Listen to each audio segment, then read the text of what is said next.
Kaixo, ni Itziar Arozena naiz, eta nire kristau bokazioan ondi datorren, konstientek igual 23 urtekin izan nintzen, baina ordura arte, 17 bat urtekin, bai gogoratzen dutela bokazioari buruzko hitzaldi batzutan izan nintzela, eta emakume batek nola atentzioa deitu zidan, ze lehenengo aldia izango zen nik entzun nuena laikoen bokazioa hitza.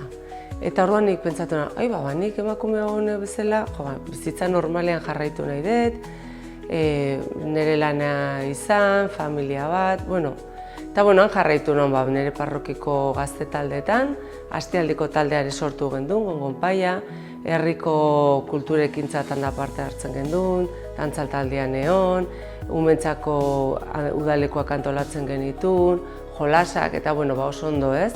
Eta gero sendotzako taldetan begirale bezala hasi nintzen, baina 23 bat urtekin ezin nintzen nire buruari galdetzen zergatik oten egon hor.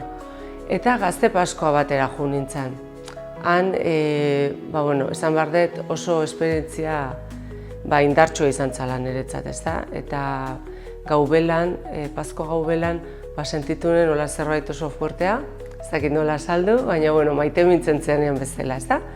Eta handikan aurrera ikusi nuen pixka formature egin behar nuela eta formakuntzan hasi nintzen, eta holaxe gaur egun arte, ez? Bai parrokian, bai etxean, lagunekin, kuadrillan, parte hartzen duten kulturekintzatan, saiatzen naiz nire kristau testigantza ematen eta koherentziaz bizitzen.